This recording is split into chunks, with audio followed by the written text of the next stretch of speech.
Hello, I'm Craig Fulton with Evergreen, and we're going to talk today about how MSPs operate within our holding company of Evergreen. And I'm excited to be joined by. Tim Burke. I am the CEO of Helix Technology Partners. We are the Midwest and Southeast platform within Evergreen. Yeah, and those of you tuned in, if you saw our video on how Evergreen does business, you heard from Sydney Hockett, and she talked about how, when we acquire MSPs and bring them in, we put them in these groups. In North America, we have three groups. We have Lyra, Helix, which is Tim, and Westwood in the West. And it operates like a mega peer group, right, Tim? Yeah, that's exactly right. We've got 14 businesses within Helix. We'll probably have close to 18 by the end of the year, if not a few more. And really, I think one of the things that we see a lot of and that excites us when we see it is just the organic cross-pollination among the leaders of our businesses. I think we are very familiar with the peer groups in the MSP industry, and we are doing our best to replicate that inside of Helix and inside of Evergreen more broadly, just so that when you become a part of the Helix team, you have access to some of the best and brightest MSP minds in the country. Yeah, and that's what I want to get into with here in this interview. I want you to share some of that stuff because, when we're out there and we're talking to MSP owners, they're asking questions, and let's dive into some. The most common one I get, Tim, is, "Hey, if I sell my business and I stay on, does that mean I have to report to someone? Because I haven't never have had to do that." Talk about what that's like. Yeah, I think the short answer is yes. We there is a direct reporting relationship between the leaders within Helix and myself, but I think about the relationship that I have with our leaders much more of a partnership. So I try and build strong camaraderie, strong understanding of the business. I view my target customer as our business leaders, and I pretty much think of how I can serve them most effectively. We I tell my business leaders all the time, there's usually an inverse correlation between how well the business is doing and how much you're going to hear from me. So we stack hands on targets, we stack hands on what we think is possible in the business. Sometimes that's great. Sometimes it means we're going to need to invest and do some different things. But as long as those targets are being met, I mostly serve as a resource and Yeah. try and just really help as a thought partner with all of our business units. So it sounds like there's still a lot of autonomy and empowerment that happens with them. It's not this formal corporate reporting like a lot of people think it might be. No, it's quite the opposite. I mean, it's very frequent that I'll get a call from one of our leaders who's going out on their boat at 3 o'clock to hang with their family and do the things that they enjoyed doing when they own the business. And Right. my answer is always, you know what I care about at the end of the day? I care about us delivering value to our employees and to our clients and hitting the goals that we want. So I don't pay people for hours. I don't work with people for the hours they put in. We work together for outcomes that we want to achieve. And so what's that process? What's that rhythm like of coming together and like establishing the goals? Like walk me through that. Yeah, so really, at least in terms of our cadences, we're getting together every month to cover off on how's the business performing, what's the go forward strategy, what challenges are you seeing, what opportunities are you seeing. And those sessions are really designed for us to tackle the strategic and meaty problems that face the business. More often than not, we're spending a limited amount of time on specifically what happened according to the numbers, and we end up spending more of our time on what do we think the real true opportunities that we can go partner on and tackle together are. So we do Yeah. that monthly. We get all of our leaders together every quarter, and in that particular session, we share the key priorities of Helix, the progress we've made in the preceding quarter, how the collective business is performing, and then we highlight bright spots in some of our businesses. So just recently, we highlighted a couple of bright spots throughout our portfolio on security, automation, and so we really try and use those quarterly rhythms as an opportunity to A, keep everybody informed on where we are, but B, to expand the cross-pollination throughout the rest of the business. And then we get together in person twice a year, and those are always a super fun time. And we certainly have an agenda, but my goal for those sessions is just for people to build relationships with each other. And I think Yeah. that's been one of the most fun things to watch, is just to watch as our leaders are forming true, deep personal connections. They're leaning on one another to make their businesses better. And that's the kind of thing that excites me. Yeah. And so I think something someone would ask is, okay, all this is going on. You're truly not rebranding me and forcing me onto other systems or making me change processes. I think it's good to hear it come straight from you.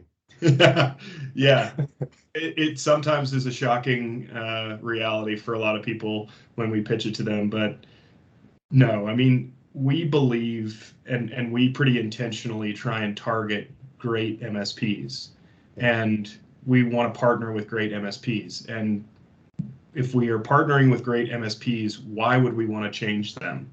Yeah. Sure, we want to try and add value in the areas that MSPs typically struggle with, and there are a few, right? There's the institutional sales and marketing is always an area of challenge. Some of the data-driven decision making, the finance and accounting standards that we have, getting some scale discounts on procurement and tools and things of that nature. We really try and add value in the areas of the business that our businesses need and want help. And we Yeah. try and leave the stuff that impacts the employee and impacts the customer well enough alone, because most MSPs are pretty good at servicing their customers well. Yeah. So, and this is great. I love it. So imagine now there's someone say, okay, I'm going to sign on. I want to be a part of the Evergreen family, sell my business in. And I know during that process, we set some earnout targets, right? What are some of the ways that you work with leaders and your team work with leaders to hit those targets? Just a couple of examples so people know.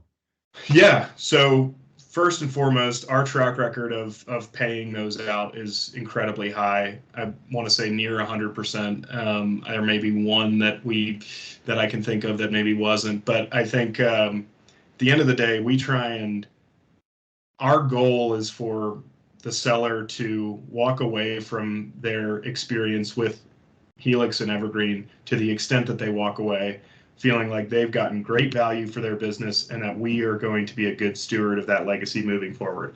So, inevitably, those types of mechanisms are used so that we're not getting a business that's radically different from the one that we think we're buying. Yeah. So, first and foremost, the targets usually aren't a home run. More often than not, if the business continues on its current trajectory, we're going to hit those targets. But Yeah. secondly, there's a huge part of our deal process, which is in first 90 days post deal, where I'm sitting down with the leader of the business and we're saying, what are the opportunities? What are we observing in this business when we compare it against all of our other businesses that we think can be improved, is really great, and that we can invest more into? Yeah. So we really try and work hand in glove.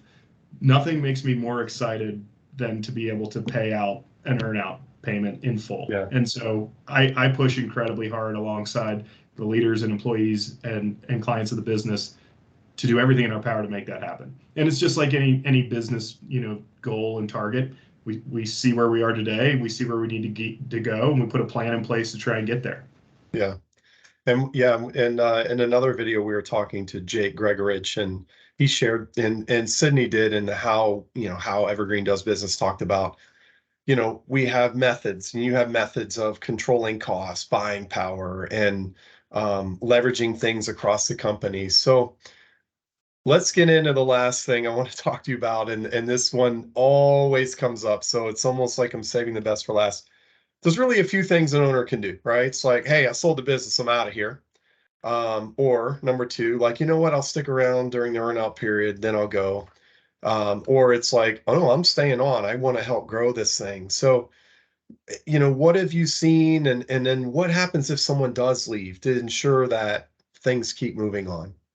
Yeah. So number one, we have many former owners of the business still leading their businesses multiple years after the transaction.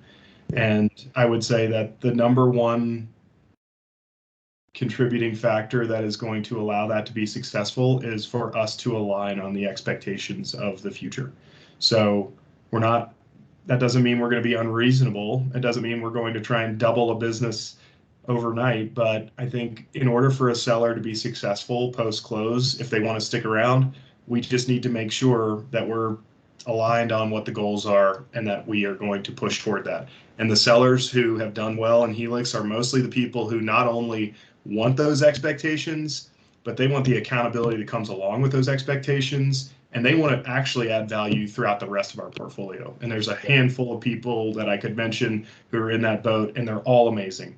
Yeah. Um, then there's the bucket of period of time and then transition. The way that that typically works is a really collaborative process where the seller says, hey, I think 3 to 6 months after the earnout period, I'd like to get out of the business. Usually what that does is it kicks off our recruitment process where I'm sitting down with that seller and saying, what do we think the attributes of the right go forward leader are? What do we think the culture of the business is, and who would be antithetical to that culture? So we're building that scorecard. We have a ton of experience of placing individuals in our businesses, and we care a lot about, is this individual going to be a good steward of the business that we acquired and the culture of the current staff and employee and clients. And so, you know, we vet, we're not, it's not as if we're just sticking the smartest people in the room into these businesses expecting them to be successful. We vet Right. heavily on Okay. soft skills, leadership, change management, buy-in, the things that we know are critical to sticking the landing on these types of transition. So that's kind of how it works for both of those latter two buckets, is that Yeah. it's a deep partnership. The local leader has input, the local team, at least the management layer, usually has input, and we're partnering to stack hands and say, this person will be a good steward of this business's legacy. Yeah. All right, Tim, I appreciate your time. You've covered some great topics here, and I think anybody tuned in, you're a pretty open person. If they find you on LinkedIn and have questions, reach out to you, reach out to me. Um, so I always like to ask parting words. Do you have any advice for anybody thinking about selling their business? Look, I'm obviously the most biased person in the room, but I believe that what we offer to a person who wants to get a good economic outcome for them and their families, to watch as their business's legacy goes on, and to observe growth in a way that benefits employees and clients, I don't know that there's a better home than at Yeah. Evergreen. And we work our tails off to make that true. Yeah. So, you know, and if you don't believe me, I would encourage you to talk to the 14 people who have partnered with us, Yeah. because we've got a fairly high promoter score of the individuals who've decided to partner with Helix. Yeah. Phenomenal. Thanks, Tim. And those that don't know, you're doing an amazing job managing 14 MSPs. I can't, then we have Elliot and Lyra 20. Two of the biggest heavy hitters in the industry right here. And you heard it from Tim. Hey, thank those of you that tuned in and listened to this. Thank you. If you have any questions, feel free to reach out to us. We'll see you next time.